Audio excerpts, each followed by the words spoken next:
Hey everyone, welcome back to 582 Motorsports YouTube channel. I've had a few requests asking to run through the engine, what engine I'm running, what engine parts I'm running, I should say. Sorry, my setup, what I've done, what I'm using. Everything is basically off the shelf. There's no big secret custom parts that I've had made. So I'm going to run through that today. So let's get stuck into it.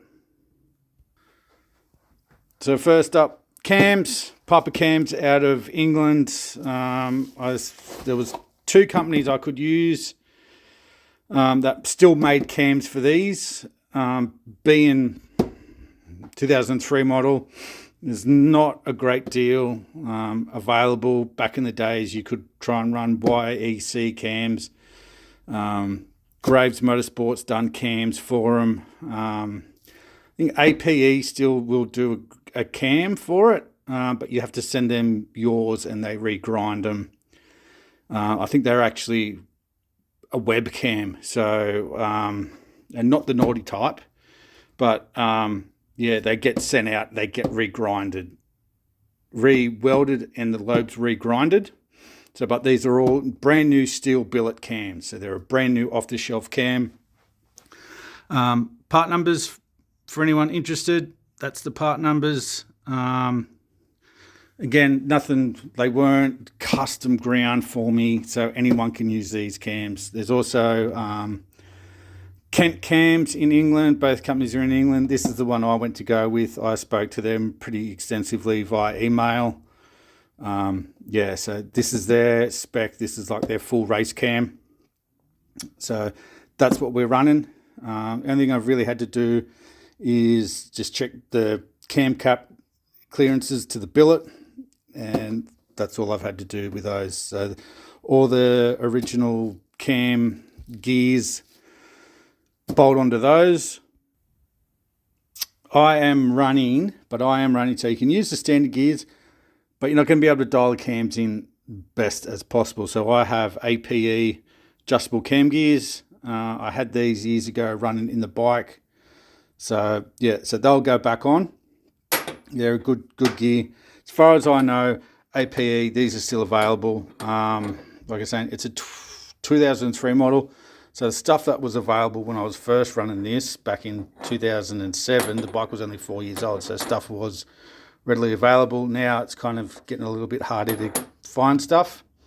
So I do have these available, still in my possession from years ago. Pistons, Wasco pistons, again off the shelf. Nothing custom, just good off the shelf forged pistons. So that's the part number on top. From memory, I think these do run about 13 and a half. Yeah, there we go. 13.1. Compression, if you just put it with a stock head. My head's been machined, ported. So we should be running up around 14, a little bit over 14 to 1. That's my plan. If I can run a thinner head gasket as possible. I know Cometics still make an 18 thou head gasket. That's what I'm planning to run. Just all depends what kind of piston to valve clearance I end up with. Rods, PPM racing rods out of Melbourne in Australia. Just a off the shelf rod. Wasn't custom build, wasn't anything like that. We had to do the bearing clearances on those, which took a little bit of time because it's a completely different kind of setup to how Yamaha do it from the factory.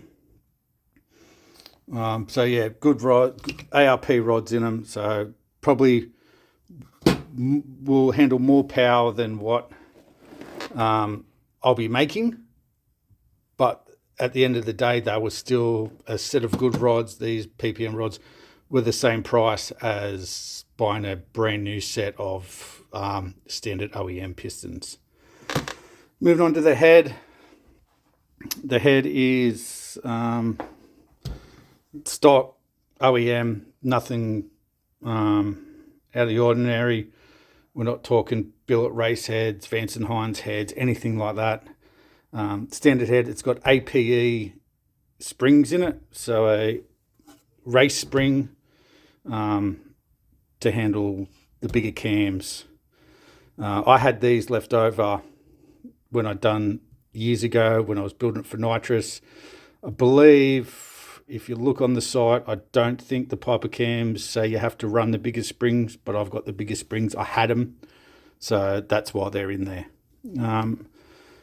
The head is not super high ported. It's just kind of cleaned up, casting marks, casting flash. The 5-valve head does flow a lot of air, so it does not need huge amounts of porting. So it's got all new valves.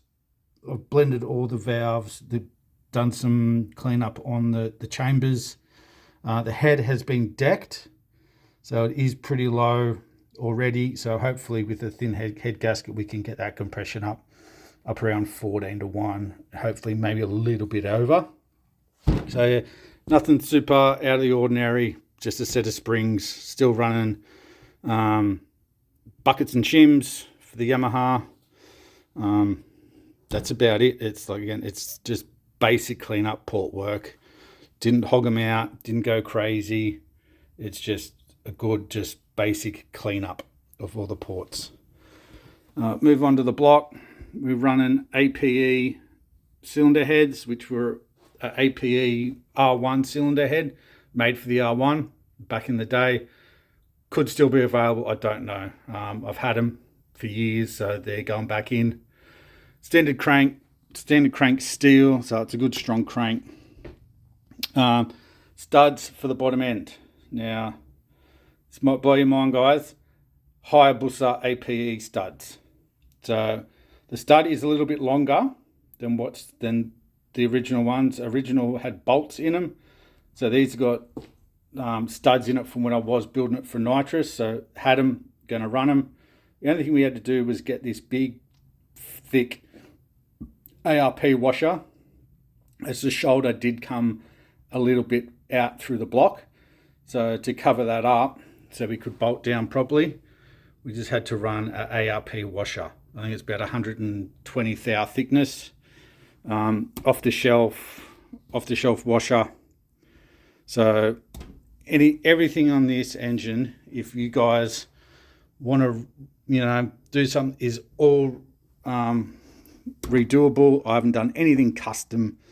So just a APE Hayabusa stud, APE nut, and an ARP washer on it. So anything that you guys can replicate.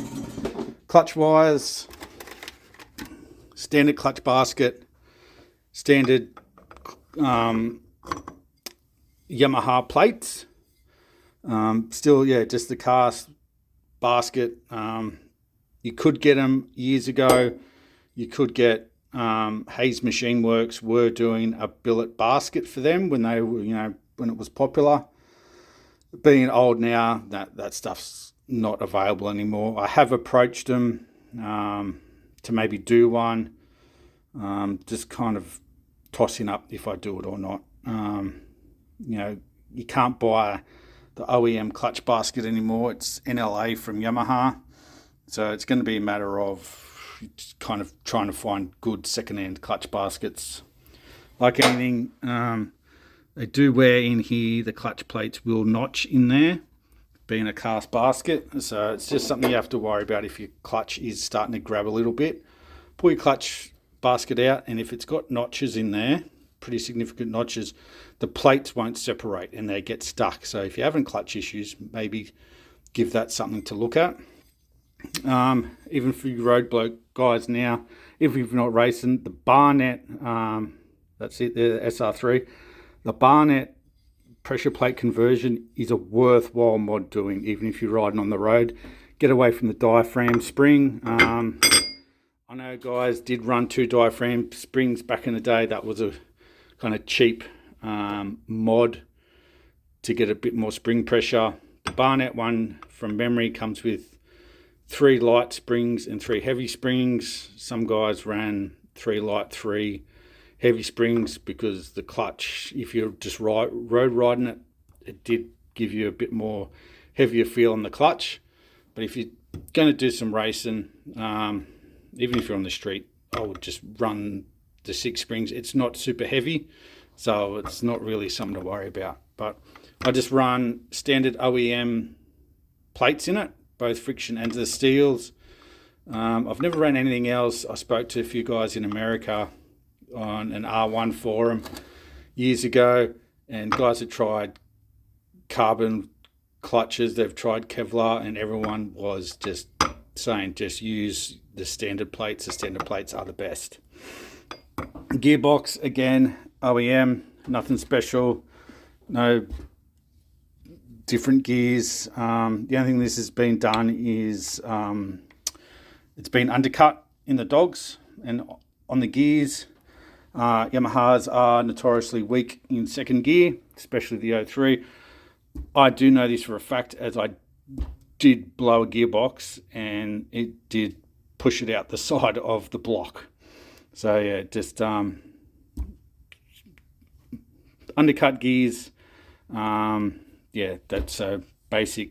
No auto gearboxes, nothing like that I know you can get in Suzuki's and Kawasaki's and that. These are just standard gear sets, just undercut.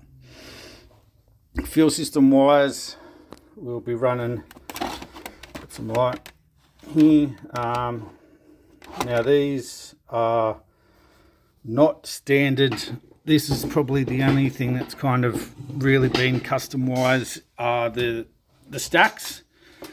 I worked with a guy many years ago from Explosive Racing out here in Australia. Dyno on the bike, getting the bike running better, as I used a couple other blokes and wasn't happy.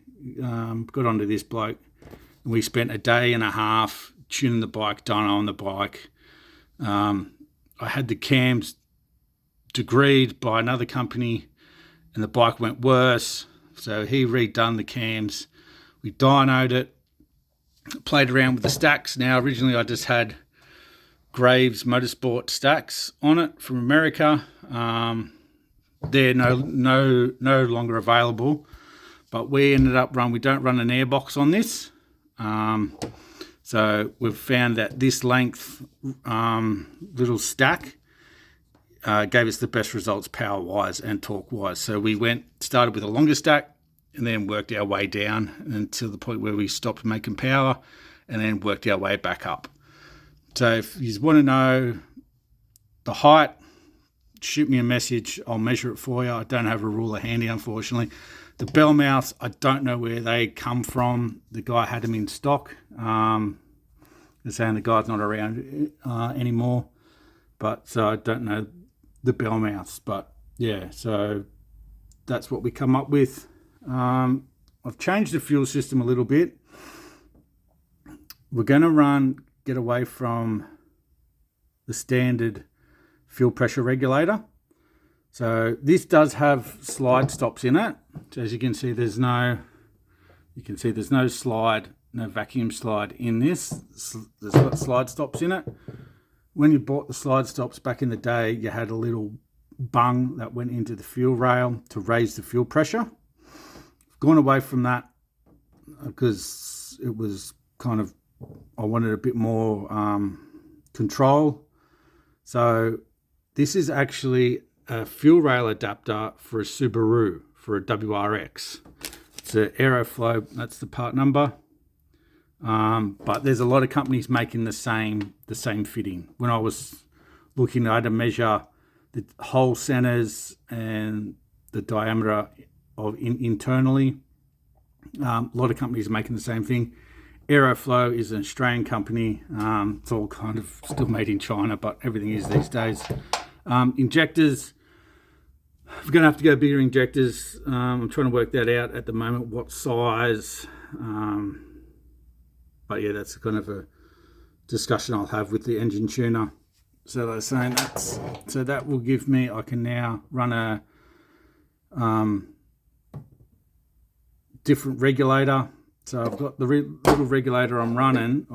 This was the one that I was going to use when I had it set up for nitrous. It's a Turbo Smart FPR 800. So I made a little bracket. It kind of sit up the top here under the tank. I have to remake the bracket because it also, same bracket, held the MPS Spider nitrous system. As I'm no longer running nitrous, I have to remake the bracket. Fuel pump wise, this was the one in the fuel tank when I had it running a while ago. Unfortunately, it sat in the tank with a bit of fuel in it. That's why it's kind of crusty. So I've got to get a new one. It's a Deechworks 65C. That is the part.